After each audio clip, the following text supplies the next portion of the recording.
It was about 5 or 6 weeks ago that Victoria spoke to a group of 600 people at a Rotary Club, and she's going to be giving the same speech to us today. And I saw it, I think a week or so after it hit the web, it started going around, and so I quickly got on the phone and talked with her dad Zane and invited them here. And so we have a very special treat. So Victoria, come on up, do your thing.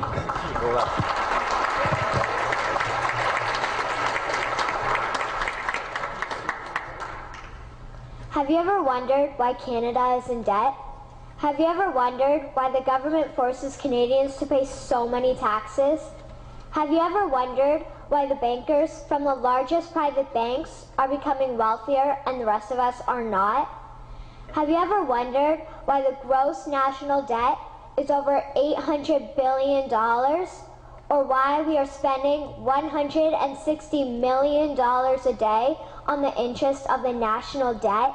That's $60 billion a year. Have you ever wondered who receives the $60 billion? What I have discovered is the banks and the government have colluded to financially enslave the people of Canada. I will share with you 3 important points of reference which will hopefully spark enough interest and concern for you to continue the research on your own and to engage your government to stop this criminal act against the people of Canada. First, we will briefly examine the Bank of Canada. Second, we will see how our banking system works today. And lastly, I will offer a viable solution that we can petition our government to implement. A very little known figure in Canadian history is J.L. Gradon McGeer. He was a lawyer, Member of Parliament, and Mayor of Vancouver. His contribution to Canada is probably the greatest in our history. He championed the creation of the National Bank of Canada, whose sole purpose is to create and manage Canada's money. It was formed on July 3, 1934, and owned by all Canadians. Until the 1970s, because of the Bank of Canada, Canada's national debt was held at a constant, manageable level, until the government decided to implement what we now have as our modern-day banking system that is robbing the Canadian people. So how are they robbing us? Allow me to explain how our private banks and government work today. First, the Canadian government borrows money from the private banks. They then lend the debt-based money to Canada with compounded interest. The government then continues to increase taxation of Canadians year after year in order to pay back the interest on the exponentially growing national debt. What results is inflation, less real money for Canadians to spend into our economy, and the real money being used to pad the pockets of the banks.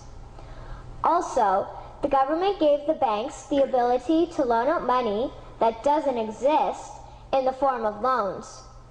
When a bank gives you a mortgage, which literally means a death pledge, or a loan, they don't actually give you money. They click a key on a computer and generate the fake money out of thin air. They don't actually have it in their bank vaults. Presently, the banks only have $4 billion on reserve, but they have loaned out over $1.5 trillion. To quote Graham Towers, each and every time a bank makes a loan, a new bank credit is created. New deposits, brand new money. Broadly speaking, all new money comes out of a bank in the form of loans. As loans are debt, then under the present system, all money is debt. What I find interesting is even Jesus, in Matthew 21, drove out the money changers in the temple because they were manipulating the currency to steal money from the people. The private banks are just like the money changers in Matthew 21. They are defrauding and robbing the people of Canada, thus their freedom, and they need to be stopped. How should the banking system work? In an infamous interview, Mr. McGeer asked Mr. Towers, "Can you tell me why a government with power to create money should give that power away to a private monopoly and then borrow that which Parliament can create itself back at interest to the point of national bankruptcy?" Mr. Towers replied, "If Parliament wants to change the form of operating the banking system, then certainly that is within the powers of Parliament. In other words, if the Canadian government needs money, they can borrow it directly from the Bank of Canada. The people would then pay fair taxes to repay the Bank of Canada. This tax money would in turn get injected back into our economic infrastructure and the debt would be wiped out. Canadians would again prosper with real money as the foundation of our economic structure and not debt money. Regarding the debt money owed to the private banks, such as the Royal Bank, we would simply have the Bank of Canada print the money owing, hand it over to the private banks, and then clear the debt with the Bank of Canada. And yes, we have the power and lawful right to do so. In conclusion, it has become painfully obvious, even for me, a 12-year-old Canadian, that we are being defrauded and robbed by the banking system and a complicit government. What will we do to stop this crime? What will we do to ensure that the next generation will live free and clear of the debt-based economy that enslaves them to the banks? Margaret Mead said the following, and I hope that all of you remember this. Never doubt that a small group of people can change the world. Indeed, it is the only thing that ever has. Thank you.